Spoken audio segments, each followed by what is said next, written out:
afternoon. I am Professor A, and I have toothache.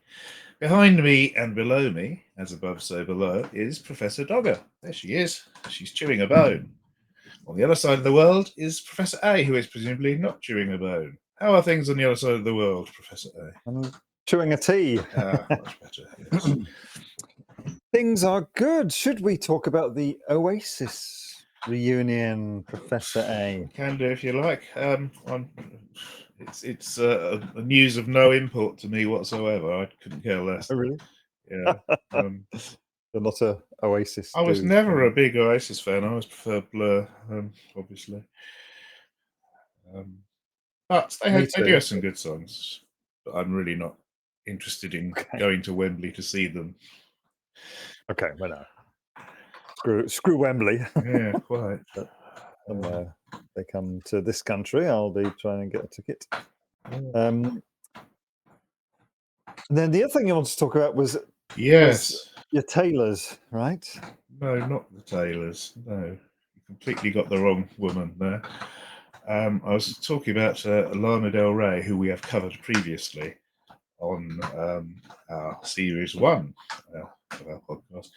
Yeah, a year after being cut off mid-set at Glastonbury, she has now been cut off mid-set at Reading Festival, despite not being the headliner. So there's no curfew issues or whatever. But yeah, they just cut her off 10 minutes before the end of the set, and they have issued an apology. But I see no reason why she would ever want to play over here again. To be honest, it's ridiculous. But you sent me a video of Taylor Swift and Billie Eilish. No, that was Lana Del Rey and Billie Eilish. She's changed her appearance again. She's disguised as Taylor Swift. Well, she's not. It looks nothing like Taylor Swift, and it's obviously her song they're performing. So, but and it's labelled as well. But other than that, attention to detail is my middle name. Yes, quite. Right. Anyway, I just thought that was I don't know. I'm a big fan of LDR, and I thought that was a cruel and harsh treatment. So what happened? They just went past their allotted. No, she didn't. They just cut the power 10 minutes before the end of the set, and then they were fine again when the headliner came on. Oh wow! Okay. So, and also 3 or 4 of her songs were drowned out by them loudly playing techno on a different stage. So yeah, went down well really. NME, however, said it was a fantastic performance. Of course, I don't know because it's not on the BBC page for Reading because they messed it up again. So I don't know. But anyway, there we go. This is about the Doors. We are closing the doors on the Doors today. Closing the doors. Yes. So today, let's talk about Ray Manzarek.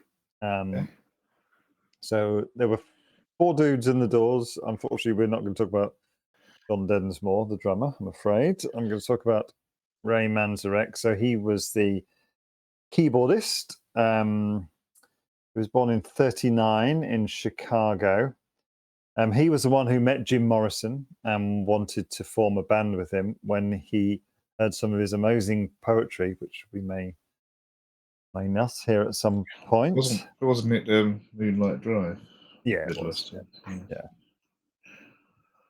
Yeah, and he was really famous for this. He played a bit of everything with the organ. Had his Vox Continental organ, which really was the signature sound of the group. I think without him, there is no Doors sound, because I think the playing that he had, sort of playing this sort of jazzy style organ and playing the bass notes at the same time, allowed Robbie Krieger on the guitar to the freedom to do what he needed to do. He was the songwriter. We mentioned that he wrote some of the songs, and another genius. Another genius of the Doors. All these genii in one small place. Genii in a bottle. Poor John Densmore. You got nothing nice to say about him at all? No, nothing about John. I'm sorry, John. Yeah. Okay, so we're finishing off, and we're finishing off with an ambitious 5 songs. Yeah, I have to say I couldn't really find much to say about these. I think it's or couldn't try to. I did try. I spent a good few hours working on this, and I didn't Right. even tell the AI chip on my new laptop to do it for me. Mainly because I haven't bothered setting it up yet. But sooner or later I am. It's just an experiment. I'm going to ask it to do my notes for an episode and see how they come out. Okay. Yes. There we go. Okay. So the first of the 5 that we've chosen is the song that's called Horse Latitudes. Catchy name. And it's 1 minute 30 of absolute madness. Yeah, I don't like this one at all. Well, I love it. And the reason that I chose it is because it's on album number 2, right? So they had 9 studio albums, something like that. Yeah, it's quite a lot. Some of them were posthumous. Well, we'll come on to those later. You know, they had 6 albums while he was alive, and they were together. You know, the first album was released in '67, and in '71 he was dead. So they had a pretty high turnover. This is their second album where they're still breaking out, and it's interspersed with this craziness. You know, it's really not what was around at the time, and it really shows their inventive nature. And maybe we'll come on to that in a bit. But let's. You say it wasn't around at the time. I think people like Patti Smith were doing similar things. I know nothing about Patti Smith. Well, hold on for season 3. I don't even know if it's a he, she, or they. You do. It's a she. All right. What does she do? Well, she did Dancing Barefoot, which you'll know because The Mish covered it. She's done lots of better songs than that. We also discussed when we did our episode under another name on Blue Oyster Cult, she wrote the lyrics to one of the songs we did, Shooting Shark.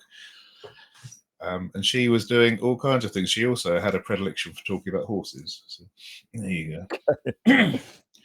Okay. There we go. Patti Smith. Patti Smith and Dawes. They were the only 2. And to be honest, Bob Dylan. Some of his more whacked out stuff.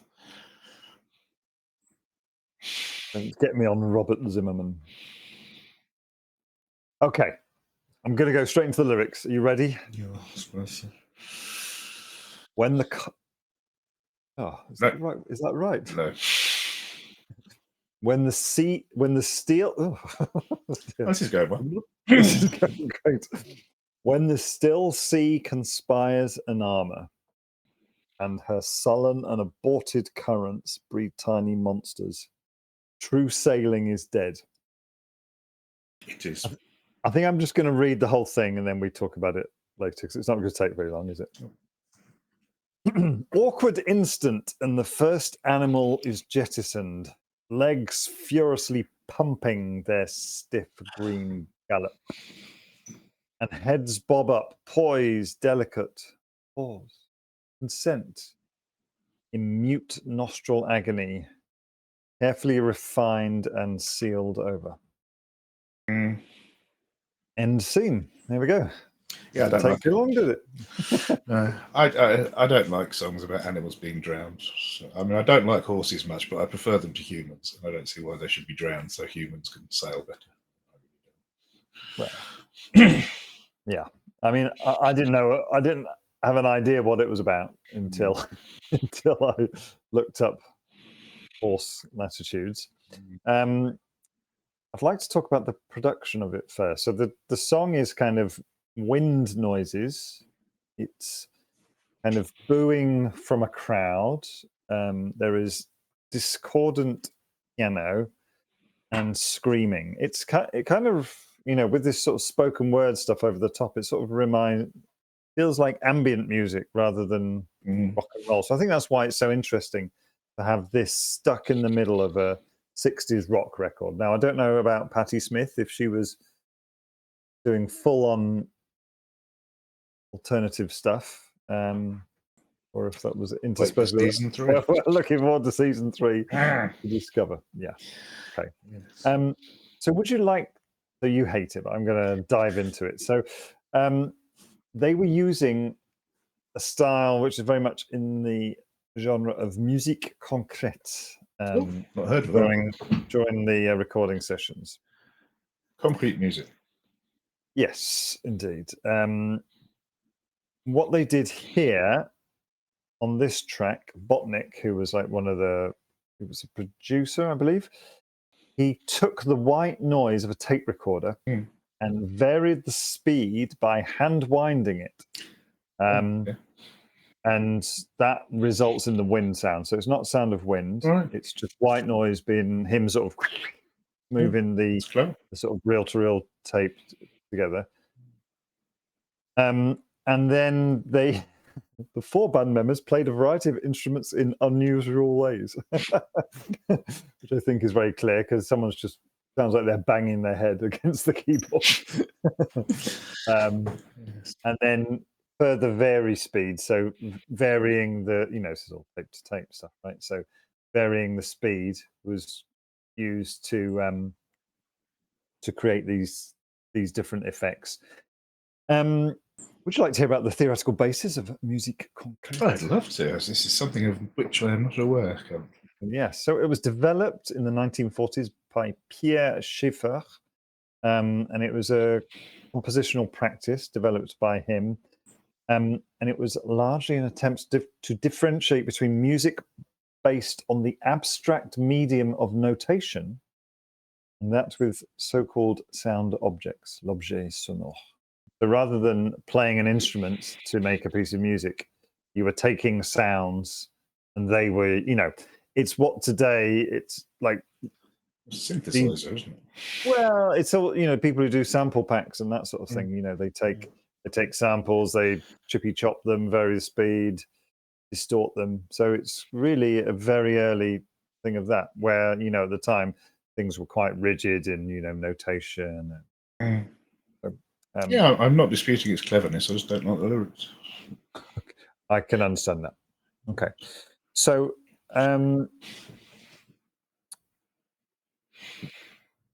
so this is some of Morrison's spoken word poetry.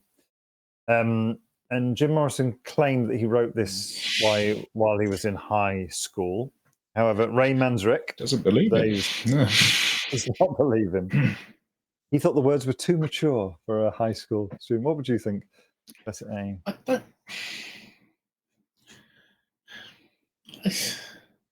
I could have written something like that in high school. Not that we have high school. You know what I mean? Yeah, I can believe it could be. He was a clever chap. Yeah, I think so. Yeah. I mean, the maturity is in the subject matter, the words used. Yeah. Okay. So, would you like to define horse latitudes, or shall I take the lead since you're uncomfortable with this song? No, that's fine. It's a phenomenon found between 30 and 35 degrees in the subtropics, in which the wind mysteriously disappears and sailing ships are becalmed. This is something I don't understand. If the wind goes and you becalm, how does throwing cargo or horses off make you move? If there's no wind, you're still not going to move. I think it's just less wind, right? So you're moving slower. So if you throw off a few bits, then maybe it will go quicker. I don't know. I am not a sailor from the 1800s, 1700s. Yeah. It was, at that time, it was mostly Spanish ships going there, and they were bringing horses to the New World, which is strange because they had plenty of horses in the New World. They have plenty of horses. Yeah, I don't get it, really. The Native American Indians. But that's why it's called the horse latitudes, because of the ships had horses on them. I don't know why. So they're bringing the horses over. They encountered this area, these horse latitudes, which is the area in the ocean where the wind can suddenly die. And in a vain effort to keep moving, they would jettison stuff. Not only horses, but other things as well. But this became known as the horse latitude. This area, of course, is also known as the Sargasso Sea. What do we know about the Sargasso Sea? I don't know anything about the Sargasso Sea, although I think I should. We mentioned it about 3 episodes ago. Yes, where that's fine. Eels spawn. They go there to spawn. Yes. Which is a bit strange. I've never worked out why they bother doing that. Yes. Yeah. Yeah. Do you want a quote from? Well, you're getting a quote. This is from Jerry Hopkins, who wrote The Lizard King, The Essential Jim Morrison. And the quote is, "He filled up notebooks with poems. Some of them survived, becoming songs years later when he sang with the Doors. One was about horses being jettisoned from sailing ships becalmed in the Sargasso Sea." Okay. That's what it's about. Yep.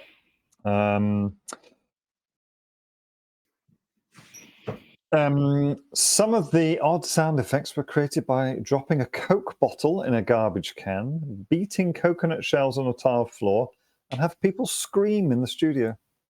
Well, coconut halves are traditionally used in theatre for horse clip clopping. Only in Monty Python. Yeah, but, I mean, sort of behind the scenes, someone might bang a couple of coconut halves together to when the pantomime horse comes on. Yeah. So diving into the lyrics. So the first thing, when the still sea conspires an armor. So it's kind of the sea is protecting itself, and the currents are aborted. So the previously windy sea has gone flat. The currents aren't really to do with the wind, though, are they? It's also sort of suggested. Well, this is why it conspires, I think, because the sea is conspiring with the wind, and they're both right doing what they can to stop the progress. all the movement. Yeah. Breed tiny monsters. I'm not sure what that means. No, I just did a search on this 5 minutes before we started because it came to me that I thought there was a band called Breed Tiny Monsters, but I couldn't find anything about them. So if anyone's looking for a band name out there, I think Breed Tiny Monsters would be great. You can have that one on the house. And then True Sailing is Dead. So can't sail. I like this whole thing of true sailing. It's really emotive. When the still sea conspires an armor. Do you say it's defending itself against the ship? Yeah. No, these are nice lines. Yeah, I can't argue. Yeah. Then next verse, we have the awkward instant as they throw the first horse overboard, and the poor thing is trying to not die. And then blibby blob, nostrils hurt, and then he goes under. Yes. Yeah. And of course, we don't find out whether this was successful or not. No, we don't know about that. Did we mention about he saw the paperback cover of Horses? No, we didn't. But yes, that's true. So he saw the picture on the cover of a book, and that's what inspired him to write it when he was in high school. Yeah. A book which isn't named, of course, because that would tie it down to a time period, perhaps. Some people on Eugenius have suggested that it's also there's a reference to Picasso's Guernica painting, which is dominated. The crazy one, Madrid, right? There's lots of crazy ones, but it's dominated by a figure of a horse with its nostrils exaggerated disproportionately to express the suffering of impending and unavoidable death. Well, that's the kind of war. That's because that's enormous, right, Guernica? That's the one that kind of fills a whole side of a wall. It's about the Spanish Civil War, though, isn't it?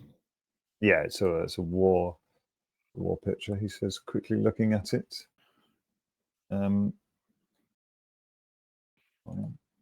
Guernica. Aren't there various versions? Maybe various versions. I see a bull. I see no horse. Oh, well, I'm just reading what they said on Genius. Perhaps it's a bull. I think there are various versions. Oh, no, there is a horse, yes. And he does have big nostrils there. But Guernica, yeah, it's kind of protest of the war, Guernica. Yes. So it's a quick one, but I think, the reason that I think it's interesting is that it's interspersed with this sort of standard rock fare. It's in their second album. Strange. It is absolute poetry. It's not trying to be anything else. It's a piece of poetry as opposed to Woo Yeah Babies. There we go. Would you like to do a word count? Oh, I'd love to do a word count. It is time for Professor J's word count. going to be short, right? And it's going to have a high percentage of uniqueness. Yes, should do. Well, it's, I don't know. guess. Is it the guess? 100 words total, 75 unique. Wrong. So it's 52 words total, 46 unique. So 88% on the uniqueness score. Yeah, I mean, it's breaking records, but it's not the same thing as the things it's comparing it to. It's not a pop or rock song, it's a poem. So But it's on a pop or rock album. I don't know. Yes. How would you care to pal? Would you like to pal score this one? I'll give it Professor? 3 because I don't like horses being drawn. First verse is great. That can have 2 points, and you get 1 point for the rest. Okay, I'm not going to argue with you. Okay, 1, 2, 3, 4. Missing one. Okay, so that's that. Should we go on to the next song? Yes. So the next song that I've chosen, and this is a bit controversial. We've gone from the second album, and then a hip diddly hop, we have skipped forwards to the 6th album. This is from LA Woman, and the song is The Riders on the Storm. And just to put it in context, this is the last song that Jim Morrison recorded. He died 2 months after the release. But it's for me, it's a classic Doors song. You know, it's one of the ones that, you know, it's instantly Doors. And again, this is really with, as we mentioned, Ray Manzarek's sort of waterfall-y type piano introduction. This kind of it's long, and it's kind of, what's the word? It's not doomy, but it's kind of gothic, really, in some ways. It is gothic, I would say that. In fact, it's very experimental, and it's applicable to a number of genres, including psychedelic rock, jazz, and even an early iteration of goth. So we have discovered that the Doors invented goth as well as the Beatles invented heavy metal. The Beatles didn't invent heavy metal. The Kinks invented heavy metal. But they also, of course, the Doors invented Ian Astbury, and he has been accused of being goth at certain stages of his career. Indeed. I mean, to some extent, they probably invented Wayne Hussey as well. It's true. I do like this one a lot. I've always liked this one. It might well be the first Doors song I actually recognised as being a Doors song. Oh, wow. I came late to Light My Fire and Break On Through and all that one. Wow. I do like this one. But none of this matters. The only thing that matters is who has covered this song? Who's the exciting name that has covered this song? Oh, I don't know. Snoop Dogg. Oh, yeah. I forgot about that. Snoop Dogg covered it for the 2004 game Need for Speed Underground 2. I do remember that. Wow. Snoopy Dogg, the Olympic correspondent. Oh, is he? Yeah, he was all over the Olympics. Didn't really watch much of the Olympics. Yeah. One of my friends went to watch the basketball, and he has a photo of Snoopy D a couple of rows away from him. All right, so let's dive into some words of this banger.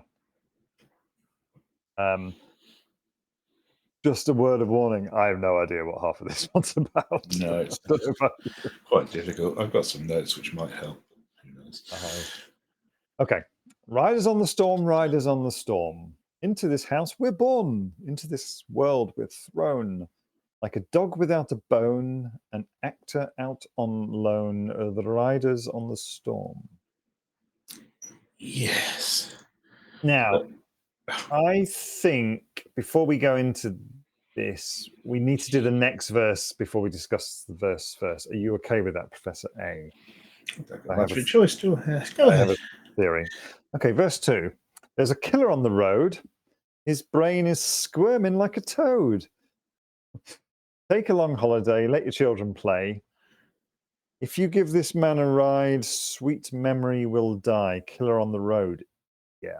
Sweet family will die, isn't it? That's what I've got.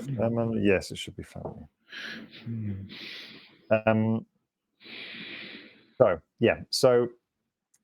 the second verse is we refer to a serial killer. Do you know anything about this serial killer? This killer on the road? Billy Cockeyed Cook. Yeah. Yes, he was the inspiration and the subject for the film Hitchhiker in 1955, I think. Yeah. So, I mean, this is another not very nice story. Presumably, you'll prefer this to killing horses, absolutely, yeah. killing people. So that's much better. going to be fine. And I think it's important that we identify the subject prior to us talking about the first verse, because But it's not just about Billy Cook. it never is. No, it's also about the hitchhiker is also, and the killer on the road is also Jim Morrison. Indeed. So if we talk about Billy Cockeye Cook, so he was a serial killer or a spree killer, where he killed 6 people in the spate of a couple of days. He killed 5 members of a family. He basically hitchhiked with them because he was running out of money and was heading towards California. Stole their money, their car, shot them all dead, dumped them in a mine, and then a bit later on he was doing the same thing, hitchhiking, getting in a car, shooting money, and he killed another person, tried to get a few others until he was captured finally. Where was he captured? I don't know that.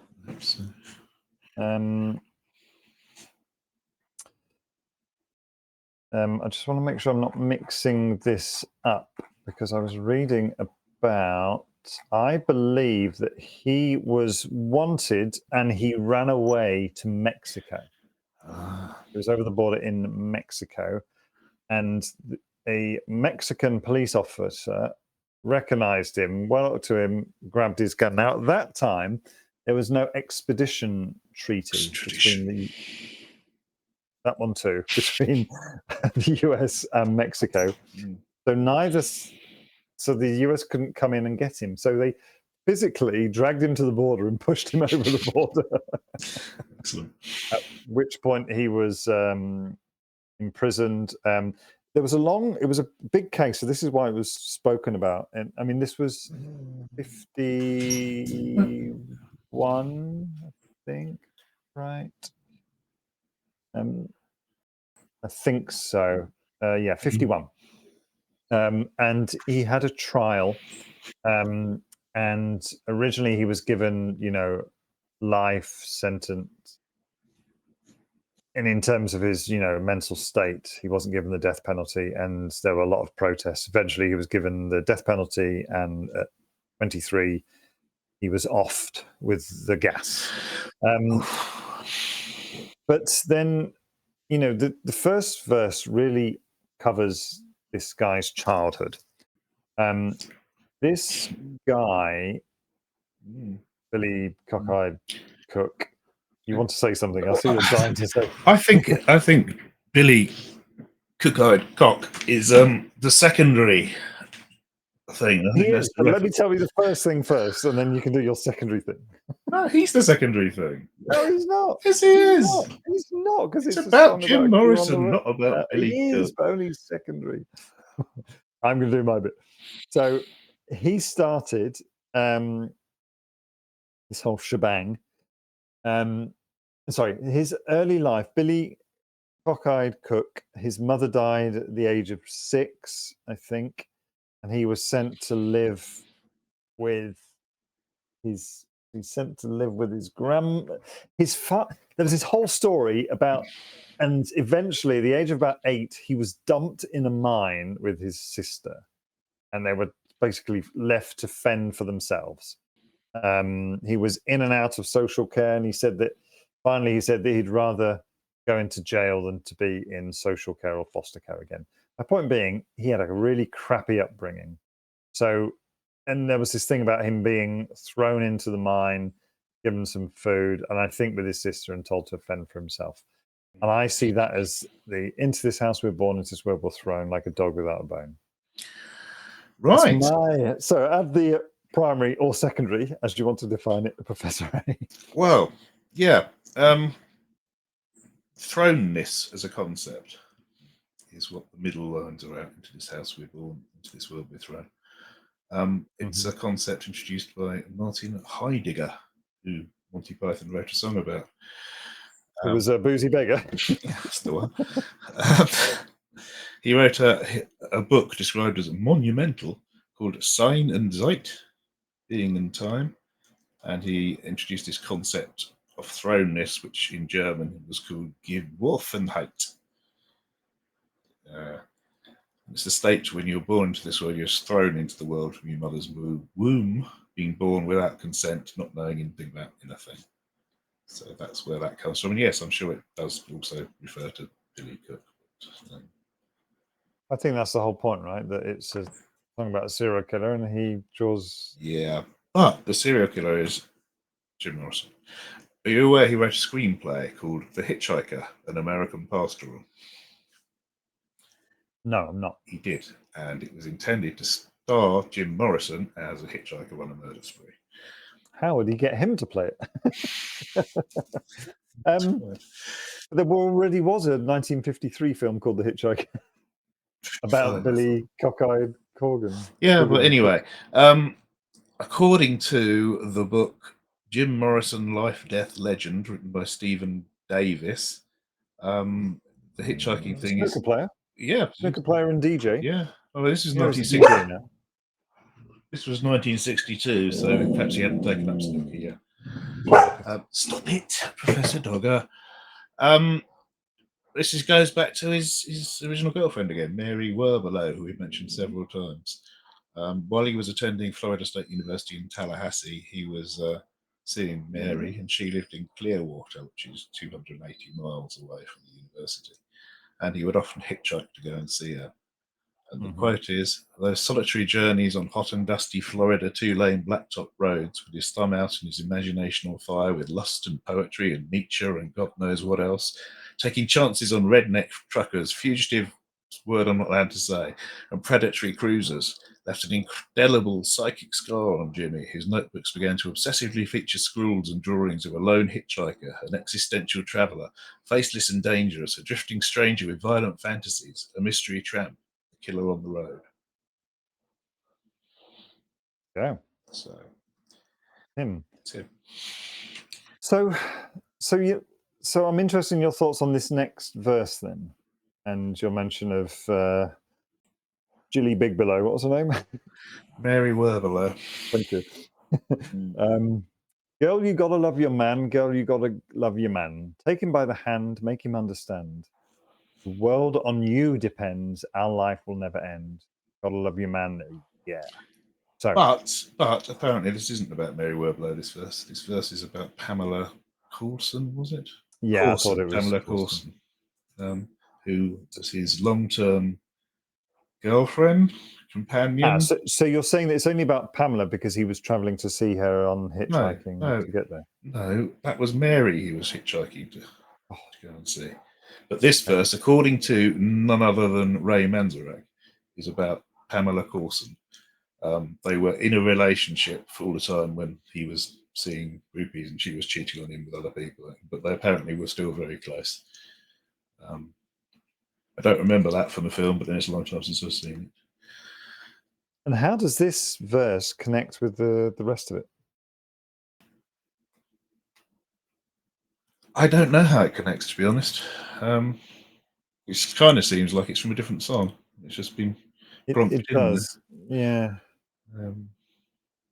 Apparently, Manzarek covers this song occasionally, or did, with his band, whatever they were called afterwards, and he would sing "His World on You Depends" instead of "The World on You Depends." Okay. So he was basically saying that Morrison very much depended on this Pamela, even though they were cheating on each other constantly. Right. But yeah, I don't think it. I mean, obviously it fits the song when it's part of the song, but looking at the lyrics in isolation, it doesn't really. It's completely different to the rest of the song. Yeah. Yeah. And then we have a repetition of first verse. Yeah. Rise on the storm, no changes, riders on the storm. And that, my friend, they drag out over 7 minutes and 15 seconds. It's pretty good, isn't it?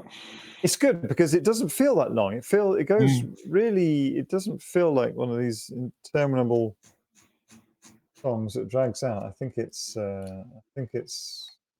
really good. Yeah. To go back to us saying it's proto goth, you like a quote from someone who listened to it at the time it came out and really loved it? Please. This is a quote from Susie Sue, as in Susie and the Banshees, who are a bit goth. She said, I was in San Francisco with a friend at Christmas, and we were coming down off some blue window pane acid. It was late at night, and we were listening to a nighttime radio station, and this came on. Throughout the song, there is the whispering of the title tracking the lead vocal, and that whisper was so loud. It was in my ear, in my head. I was brainwashed. I just love the real sound effects, too, the rain and the storm. You can just drift off into your own film scenario. So I would suggest it was inspiring to her. Yeah. It was less inspiring to the longtime Doors producer, Paul Rothchild. Are you aware of this? I don't think I know about this. So Paul Rothchild was the longtime Doors producer. And he described this as cocktail music. And he didn't like it so much that they basically split up. And then longtime engineer, previously mentioned, Bruce Botnick, took over production duties alongside pretty much Manzarek, who was kind of the manager of the band, pretty much. So I don't see this as cocktail. I understand that it goes a bit wibbly wobbly. It goes on a good old time. I found that note. Just pointing out that Rothschild himself has disputed this. He said that he said a different song was cocktail music, and that was Love Her Madly. Yeah. But who knows? They obviously were Who knows? getting along and wasn't working out. So in came Nicky Bruce. Botts. Brucey B. There we go. That's it. That's Rise on the Storm. I think if should we do a word count? Before we do that, I think this is the first time we've seen. This is the sixth album, you say, so we've missed a lot out. But from the songs we've done, this is the first one that's been popular internationally, I think. I mean, the others were popular. Apart from Horse Latitudes. Well, yeah, other than that one. But in terms of charting, right. I believe this is the first one to chart in the UK singles chart, where it got to number 22. Right. It got to 12 in Ireland, 7 in the Netherlands, 20 in New Zealand, 28 in West Germany. West Germany. Dates it. So, yeah, there's that. Yeah, 70s, right? Yeah. So in terms of, I mean, if we could express the length of the song against the unique words, I think we would be surprised. Because this is 58 unique words out of 154 total. Which is pretty impressive for a 7-minute song. Yeah. So just before we, one more quote from Ray Manzarek. He told Uncut magazine in September 2011, "There's a whisper voice on Rise on the Storm. If you listen closely, a whispered overdub that Jim adds beneath his vocal. That's the last thing he ever did, an ephemeral whispered overdub." Right. And it was apparently they were jamming a cowboy song by Stan Jones called Ghost Riders in the Sky, and that's what inspired Jim Morrison to write this. Indeed. Do you know that song? I don't know. I'm going to hum you the tune, you'll know it. Right, yes, I did not know that was what it was. And if you want to laugh your proverbials off, Google, hang on, which version is it? There is, if you just Google the YouTube, Ghost Riders in the Sky, it's not Vaughan Monroe. but it's somebody else who's got a V in their name. Let me just remind myself. And there is some amazing percussion playing. Yeah. That is well worth watching. Neil Levang. It's like if you Google Ghost Riders in the Sky, your top hit is Johnny Cash. He's famously done it. But the first really big version of it is just no singing. It's just an instrumental. Mm. And there is the percussion player with this tiny pencil moustache. And he has got an energy as he's doing the maracas and stuff. I really encourage everybody to watch that. Amazing. So yeah, so that's that. And that has been covered a million times, that song. Professor Douglas appreciates this, yes. Yeah. All right. Professor Douglas, should we panel score this one? Yeah, I like this one. Not sure about Brain is squirming like a toad. Other than that, yeah, I'd give it a 5-6. Really? It's because I like it. I suppose there isn't that much. There's not much to it, wordsy wise. 4. Not better than Horse Latitudes. All right, if you say so. I'll go 3.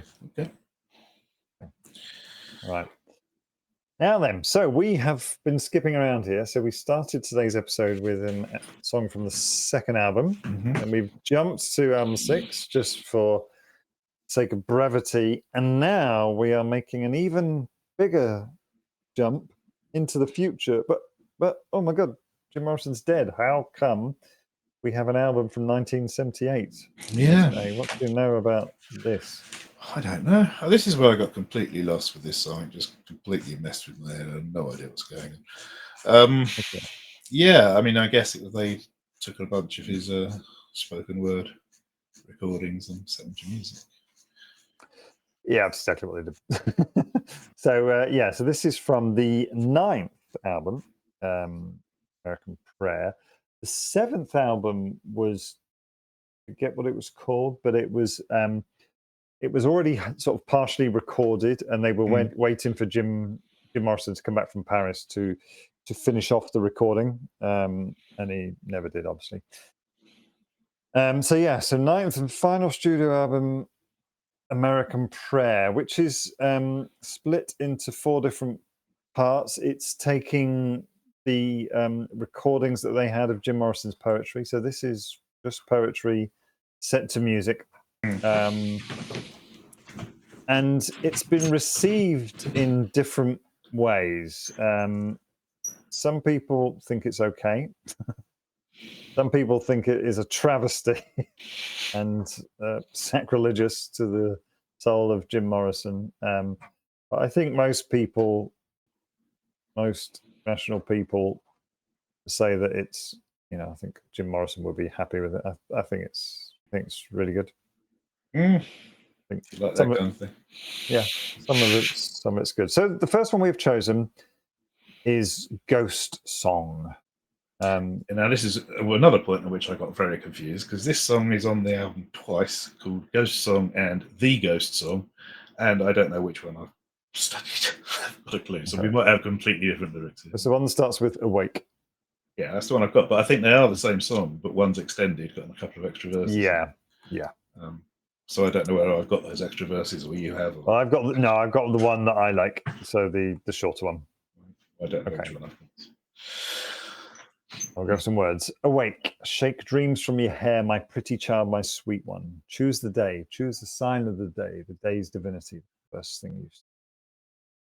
I don't need to read I don't need to look at the words for this. I know this. Yeah, okay. It's monosyllabic, except for pretty. And divinity. Yeah. Interesting. It has a great rhythm to it. Yes. I could give you a quote from someone in Genius. This is where I really just lost all will to live. The word's monosyllabic nature urges not merely a physiological arousal, but a transcendence to heightened consciousness, an ontological rebirth. It's as if Morrison is shaking the reader from a state of somnolence and compels them to reflect not only on notions of self-awareness and existential authenticity, but of both corporeal and metaphysical awakening. I thought he wrote some words myself, but apparently that's what he was doing. One's pleasuring themselves with that quite. paragraph, aren't they? And apparently it also introduces chiasmus, an inverted parallelism seen within the repetition of the verb choose and a reversal of the prepositional phrase. And I studied linguistics. I haven't got a clue what this guy's banging on about. Just put it out there. Oh, I understand what he's saying. He's trying to find something in it. I like it. It's a song, awake. Shake dreams from your hair. You're waking someone up. My pretty charm, my sweet one, presumably written to a lover. This is your day. You can choose how it's going to be, how the day is going to be. The first thing you see, that reminds me of kind of, American Indians, Native Americans. Apparently, I've heard recently that these people prefer the term American Indians to Native Americans. So I'm using both terms because now I'm just completely confused. Then we've got, of course, the other one, which I can't remember now. Indigenous peoples. Yeah, whatevs. First thing that you see. So I think that there's two things here. It's either talking to a lover, which is the way that I always perceived it, but also, awake. It may be, waking up a child that's been birthed. We've spoken about first thing being thrown out there. The day's divinity, the first thing you see, and that is traditional with naming some indigenous American people that they're named after the first thing that's seen when the father leaves the teepee. It's the old joke about the two dogs, which we won't go into.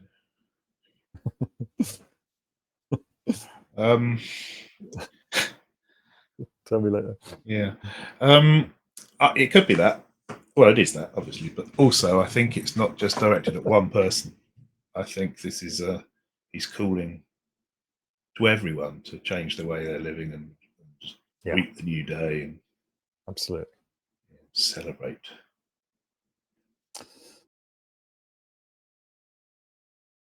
Entelechy. Okay, more words. A vast radiant beach and a cool jeweled moon. Couples naked that race down by its quiet side, and we laughed like soft mad children, smug in the woolly cotton brains of infancy. The music and voices are all around us. Yeah. Yeah. That's probably about drugs, but no, I think this is about telling people to go out and indulge in some free love.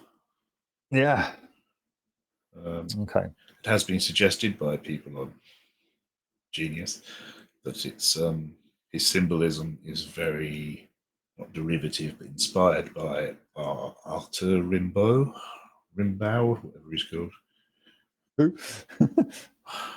I don't know how to pronounce French names. I'm sorry. Rimbaud is a famous poet. Rimbaud, yeah. Rambo. After Rambo. Yeah. Okay. Who was he and what was he all about? He's a famous poet. I can't remember when he was around. Okay. Transgressive and surreal themes. Apparently that was specific. That comment was specifically about the line of smug in the woolly cotton brains of infancy. Beautiful line, isn't it? It is, but it's not by him. It's by yes. It's probably about drugs. Yeah. Yeah, probably. It's the 60s, isn't it? 70s. 71. No, it was recorded 68, 69. Really? Well, he was still alive. But you said this is after he was dead several years ago. I'm confused now. This just confused the hell out of me, this entire episode. It was released in 1978, but he recorded all this poetry. Oh, he recorded it before he died, not afterwards. Oh. Indeed, yeah. I thought it was just some kind of seance thing. Oh, it's like now it's clear. Okay, more words. Choose, they croon the ancient ones, the time has come again. Choose now, they croon, beneath the moon beside an ancient lake. Yeah, and it's presumably again is referring to the American Indian culture. wise ancient ones, or the shaman. Yep.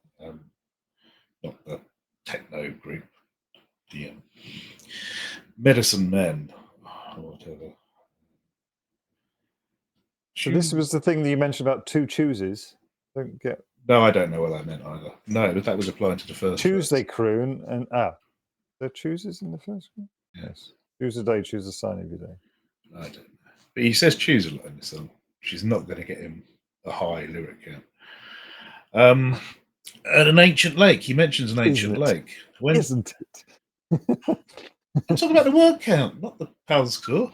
Okay. He mentions an ancient lake. We've heard him mention an ancient lake before. Where did we hear that? I don't remember. It's in The End.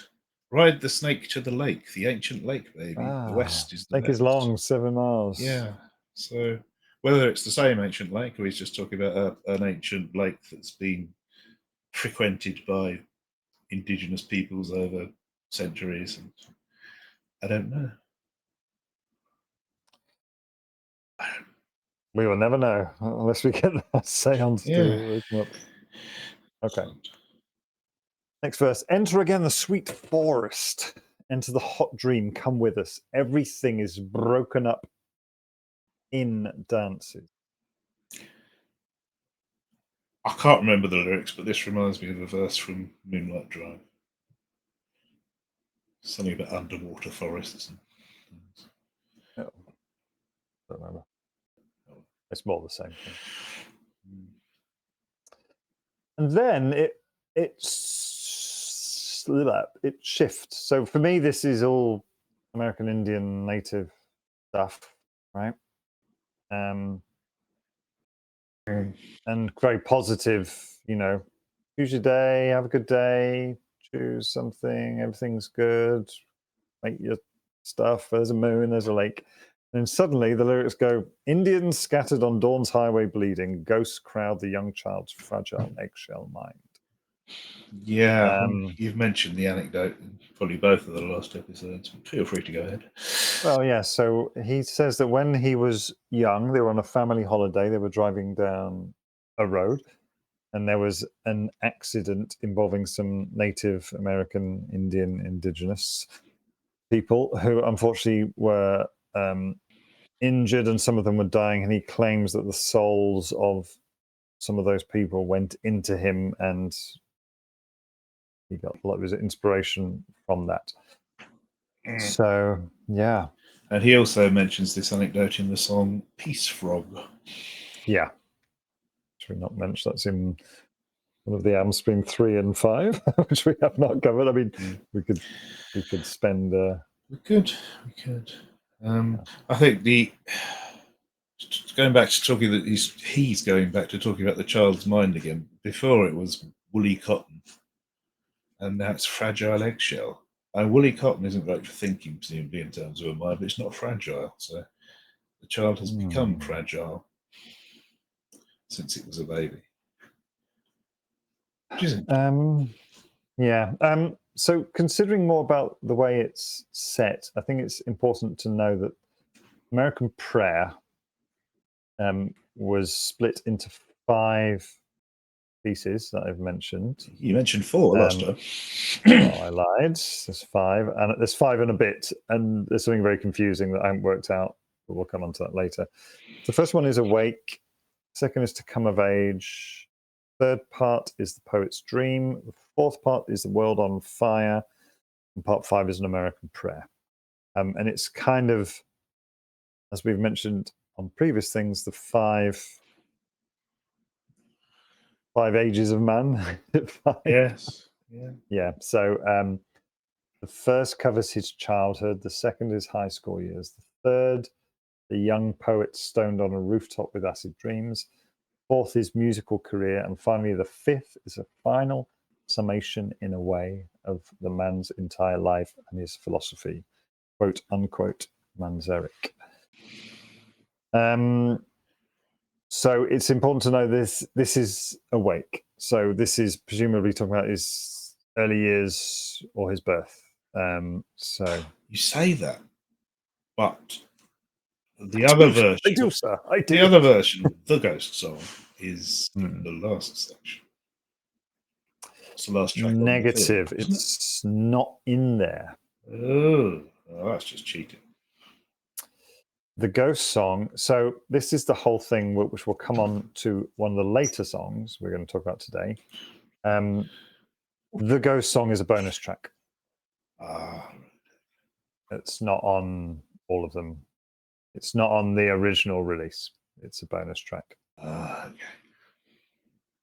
But it's just the same thing with an extra bit at the end, right? I don't know. Yeah, probably. As far as where it is. All right. Anything else to say on this one? We haven't finished it. Oh, right. So we have finished it. I finished it. I've got loads more verses. So I've obviously got the Ghost. So. Yeah. No, that's enough for me. Oh, well, that's going to ruin the PAL score. The later verses are much better. It's not going to ruin the score. Uh, Would you like a word count? yes, let's have a word count. Okay. So my version is a solid 123 words with a pretty high 93 unique. That's quite impressive with all the chooses. Yeah. How would you like to PAL score this one, Professor A? I'll give it a 6. I'd give it a 7 if you had the other verses in. Can we give it a 7 just because? How about 6.5? Yeah, all right. But I really do think that the later verses are better. I've never heard them. Oh, they mention it includes the line "We need great golden copulations." I mean, I know what I'm doing. I'm not great goldenly copulating, but I'm listening to this after we've done it. It's got from the divine mockery of words, music inflames temperament. I mean, it's got some great lines. The rest of this thing, and it's mentioned. The whole thing is, well, I like the shortness of it, and for me, it is the one I can recite this. I can recite this, and for me, with the music behind it as well, which I love, and I like the fact that everything is broken up in dances, and it goes into that. There's a change in the tempo and the rhythm of the music. I just love everything about this. It's my favorite ones. Amazing piece of poetry, and it's set to music. Yes. How long do you have? I should point out that we've done an hour and we've got 2 songs to go. I don't know when you have a meeting or something. It's okay. I'm good today. Okay, excellent. He says double check it. No, I'm good today. Should we go into our penultimate? Okay, for the penultimate one, we have chosen the Severed Garden. Where does this one appear in the Doors discography, Professor A? Well, it's on American Prayer still, isn't it? Allegedly, but I don't see it listed ever. It's labelled as Adagio. It's also it's not listed. It's not in any. And I've been Googleizing. Okay. Googleizing, trying to find sort of album covers, the original albums. It's not on there. I thought it was on there, but just called Adagio rather than Severed Garden. But that's the weird thing, because in some of the credits I saw, there is the bass player, Jeffrey Sheff, who played bass guitar on Adagio. So I'm really confused. It's somehow related to American Prayer. I'm not sure if it was on a later version that has the bonus material as well. So I think it's on this later version that has this bonus material.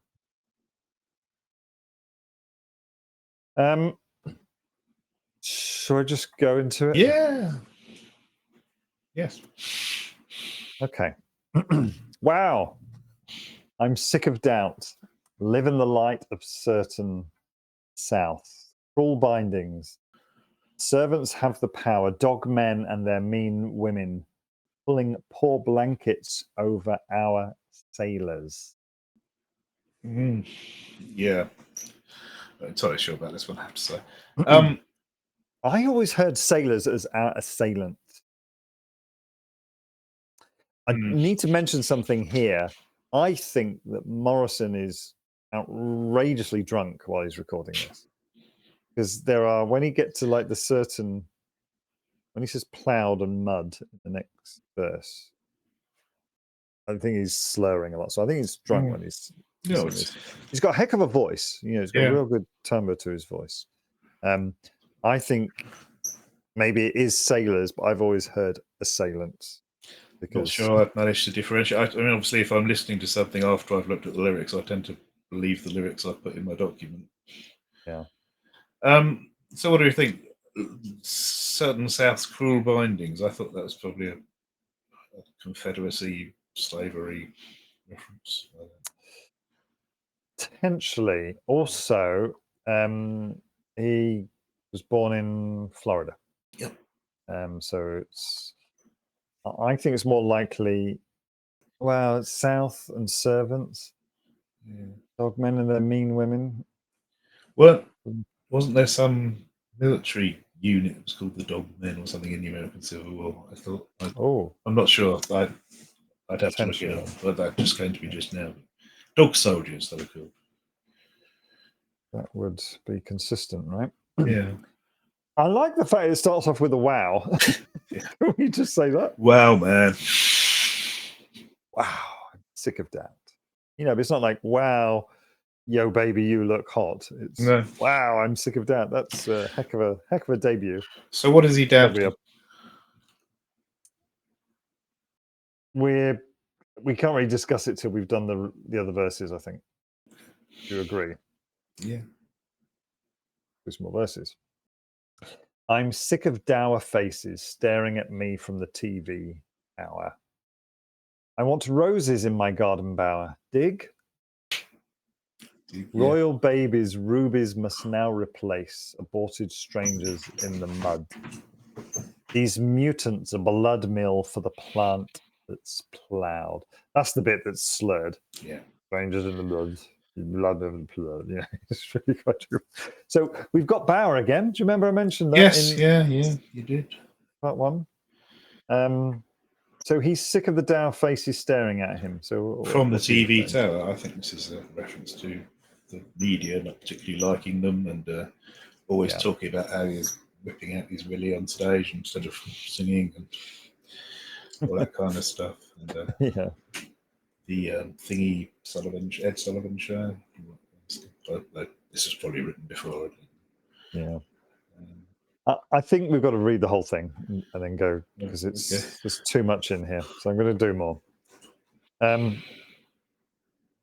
They are waiting to take us into the severed garden. Do you know how pale and wanton, thrillful comes death on a strange hour, unannounced, unplanned for, like a scaring, over-friendly guest you've brought to bed. Death makes angels of us all and gives us wings where we had shoulders smooth as raven's claw. No more money, no more fancy dress. The other kingdom seems by far the best until its other jaw reveals incest and loose obedience to a vegetable law. I will not go for a feast of friends to the giant family. So, the song is called Severed Garden. What is a severed garden? I don't know. I saw some people on Genius saying it's a garden that's been cut with a scythe, a reaper, but I don't know. Severed Garden is hell. Was it? Okay. What did? Yeah. So this is all very Blakey, isn't it? Well, of course. So do you know about vegetable law? I know it's something to do with Blake, but I haven't. Yeah. So vegetable law can refer to William Blake's interpretation of what it means to be vegetative. It's sort of like that's the pattern you should be in, rather than today's vegetative would be just like doing nothing. Vegetable or vegetative is Blake's term for the state of ordinary material being, slow growing and merely temporal and temporary.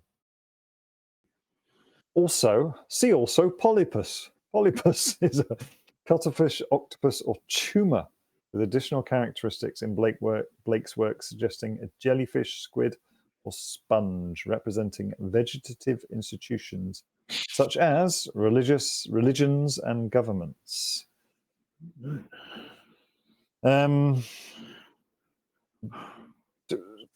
we need to dive into Blake a little bit while we're discussing this. Blake, what do you know about Blake? I studied him at great length at university, and I've managed to forget most of it. He was a visionary poet. He was an artist. I want to pause you there. What do you mean by a visionary poet? His poetry included revelations granted to him by God or else. So that's the thing that I want to talk about. He was a visionary, and so he saw the forms of his paintings before he painted. So he would have a vision, which was the painting, and then he would recreate it. And he says that he received some of his poems by automatic writing. Yes. He also claims he would perceive subtle beings in nature, such as angels and fairies. And in Blake's work, we can see the three worlds of traditional esoteric teaching: the archetypal forms, which is the world of imagination, the world of subtle beings, and the physical world itself. Blake wrote, "This world of imagination is infinite and eternal, whereas the world of generation or vegetation is finite and temporal. There exists in that eternal world the permanent realities of everything which we see in this vegetable glass of nature." Interesting. Yeah. So the way that I interpret badly this song is that it starts off, he's sick of the South and the people, the dog men, dogged people. I see that as opposed to your band of soldiers, poor blankets. So they're poor people. Women are mean. Don't know why they should pull a blanket over his side. I don't know. He doesn't like the attention that he's getting from the media. He's sick of the dour faces, don't him from the TV tower, and he wants a beautiful garden. He wants roses in it. Dig. I like the dig because it's very 60s. Did you dig it, man? And but that's also what you do. You dig a garden. yeah. But So the rose is again very Blakey. Got him. "O rose, thou art sick, the invisible worm which came in the night." So he wrote a poem about a rose being corrupted by an insect. Okay. Which obviously wasn't an insect, it was a metaphor. So here he's saying he's sick of these faces. He wants this rosy garden. Okay, so if we can ignore the wormy bit of the rose for a minute. But then he's talking royal babies rubies must now replace aborted strangers in the mud. So mutants, blood meal, so a type of fertilizer that comes from dead animals, is being used to fertilize these plants. What he's saying is he has a vision of a better world than the one that he's in, that he wants to go to, this heavenly world that he wants to go to. But when to generate this heavenly world, you've got aborted strangers and their blood that has created this heavenly world. And then we have this thing about death. They're waiting to take us into the severed garden. There are these beings that actually want to take us into hell. Severed garden is Where did you get that severed garden means hell? I don't know. I love these words here. Death makes angels of us all and gives us wings where we had shoulders smooth as raven's claws. I love that. Yeah, but isn't death makes angels of us all by someone else? Sure. Hello, my name is someone else. You look that up. So then again, they are waiting to take us into the severed garden, whatever this is. And then he says, "No more money, no more fancy dress. This other kingdom seems by far the best." So actually, this other one looks great. So there's no money, there's no fancy clothes. This other one seems much better. And then he says, "Until its other jaw," so the other cheek of it, "reveals incest and a loose obedience to a vegetable law." So this other kingdom that he's been building up, there's something nasty underneath it, right? There's something nasty has been required to build it. And then it finishes with this, I will not go, I prefer a feast of friends to the giant family. So Yeah. it's kind of a bit of existentialist. Where does he go? Who should he rely on as his friends? He doesn't want to be, I think it's. You said leaving aside the worm in the rose, but that's exactly what you just said. There's something corrupting inside. Indeed. So there's a worm that corrupts the rose. So yeah.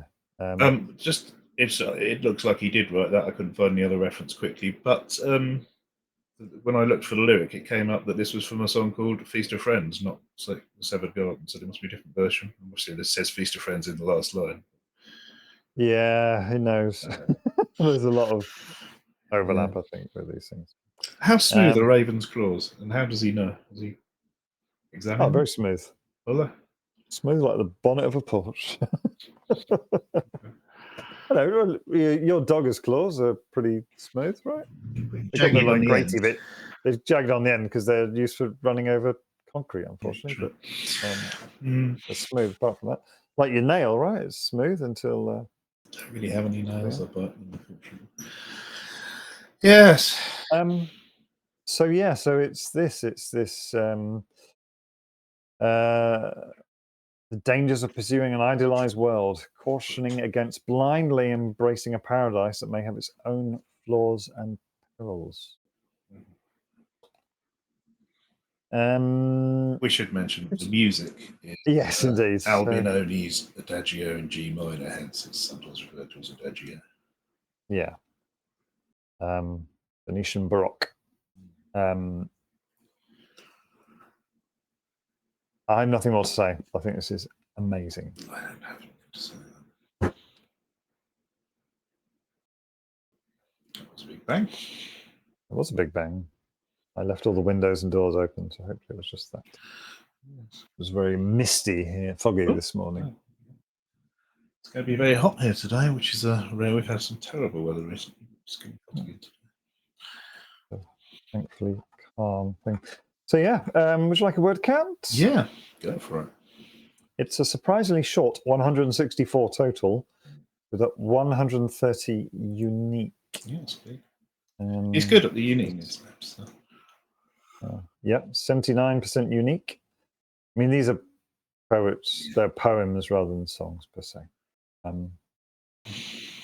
Yeah, PAL score, Professor A. I'll give it a 7. Right, well. Wow. It's got to be a point for a wow. You can have half a point collectively for wow and dig. Hang on about dig.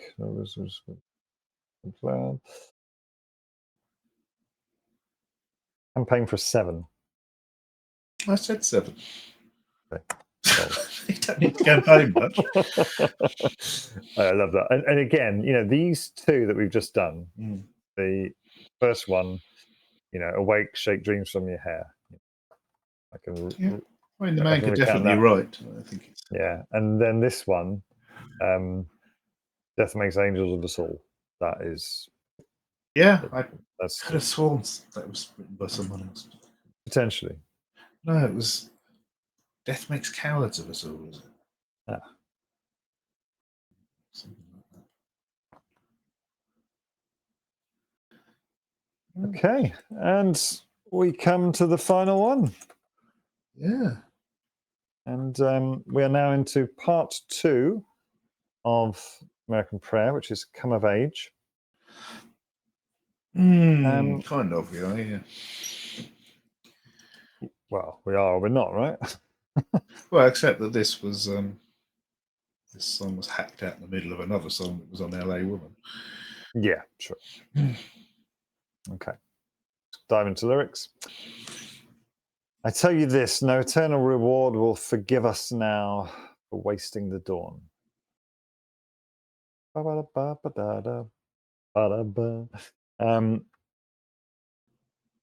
that start. it's kind of preachy, right? It is. Don't waste your youth. Yeah.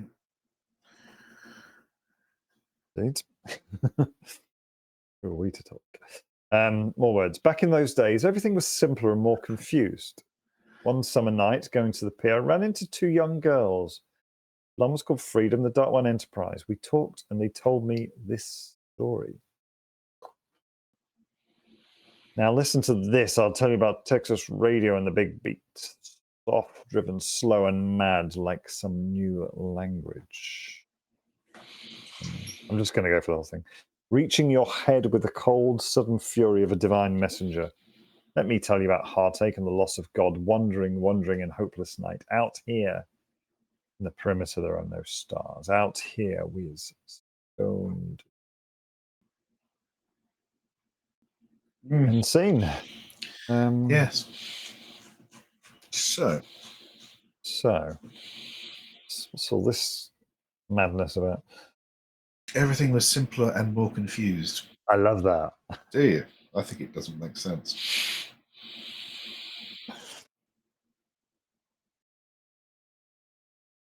Because life was simple when you were young, but it was more confusing to you because you didn't understand it. If you say so. Yeah, okay. And he ran into two young girls, and then some more young girls. Yes. The blonde one was called Freedom, the dark one Enterprise. Starship? Yeah, Starship Freedom. We talked and they told me this story. Wow.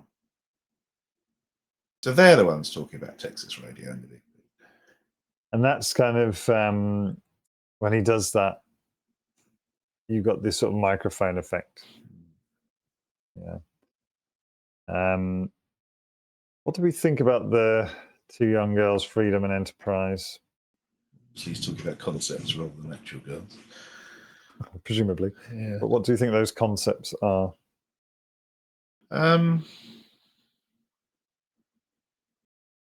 Enterprise is going out and doing something, I guess.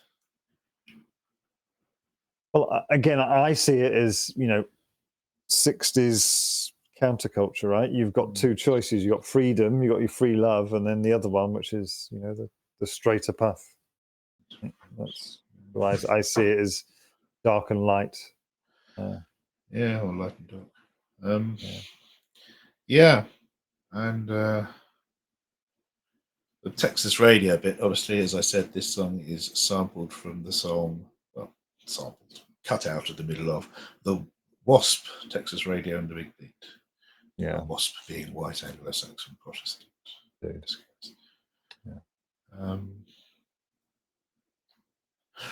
I don't know. I mean, surely that's what he is. He's a wasp. I don't know. Maybe he's more Catholic. Well, the wasp really was just a terminology in the 60s to talk about straight people, right? As opposed to. Well, I've got here that it's sort of meant to be the elite. Yeah. Rich people with family wealth and elite connections. And white. And white, obviously. But also from English descent rather than other countries. Right. Which were probably the elite at that time. Yeah. But again, it's talking about two paths. Yeah. Of going down the straight route or the more free love route, baby. Yeah. So what's this big beat? Presumably it's not talking about Fatboy Slim. He was talking about the Fatboy Slim of his time. Yeah. Fatboy Slim. Soft driven, slow and mad like some new language. So they seem to think this is a good thing, this big beat. Yeah, every generation has its music that. So it's talking about inspiration through music, basically. Yeah. Let me tell you about heartache and the loss of God. Yeah. Wandering in endless night. Wandering in hope. Wandering. I've got wandering, but yeah. Yeah, it's wandering. I've always said it as wandering. Out here in the perimeter, there are no stars. That's a famous line. Yeah. Um, And out here, we is stoned immaculate. Yes. What's the significance of we is? well, it's just wrong, isn't it? No, but it's saying that we are one. Yeah. It wouldn't be wrong if he said we are, though. It would work just as well. It's just being difficult. Out here No, in but the he's saying perimeter, there are no stars. No, but he's not saying that. He's saying that we are one. Yeah. Why we is. I'm an individual. I'm an individual too. Yeah. And me. Yeah. We Like is everybody individual. else.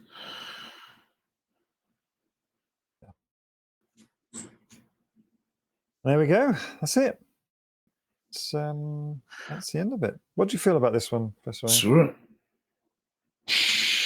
I like the big lines out here in the perimeter. There are no stars. We are stoned. Yeah. But the rest I can take or leave. Should say there was a 2000 Doors tribute album called Stoned Immaculate.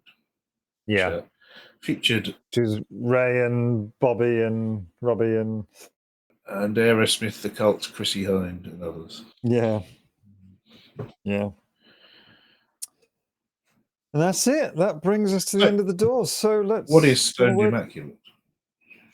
It's the drugs, isn't it? Immaculate. Don't know. Immaculate means pure, doesn't it? Ah, purely stoned. Clean, pure. Clean. Once the doors of perception are cleansed, we shall see things as they truly are. Yeah, that's it. Well, how about that? Is everything back together? Words for this one, we've got 121 in total and 87 unique. Pretty good for a 1 minute 34. Nope. 7, what was I saying? 121. Would you like to power score this one, Professor A? Yeah, let's do that. I'll give it a 5. Sure. That's good. So that's the end of the Doors adventure. That leaves us with an average of 79 words per Doors song. Pretty low, huh? It is low, yeah. I'm surprised. Pretty low. Compared to 89 for your Eels, 98 for Paramore. Yeah. That's strange because don't- both of those two bands, all their songs are really short, time-wise. Yeah. Yeah. Wild, huh? And an average foul score of 4.4. That's good. Pretty high. Well, there we go. That's the go. Doors. Have you enjoyed this Doors adventure? I have enjoyed this Doors adventure, although they have confused me a bit, I have to say. Yeah. So we've got next episode will be a video episode of your choosing, which you need to let me know at some point. And then it will be our last one of each handover episode. And then we'll do a Powers Roundup and probably a finale episode. And then we're going to take a well-deserved break. And try to work out how to get a viewer or two, because that would be lovely.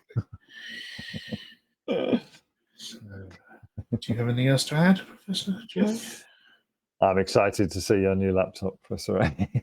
You could look at the unboxing video that I posted. I've seen the unboxing video. No one else has. It's a very exciting unboxing video. People should go and watch it. Yeah. Oh, hello, Dogger. She nosy to her camera. That's lovely. Yeah. So anyway, yes, that's what's ahead for the rest of this series, and we shall see you next week. Very well. Oh.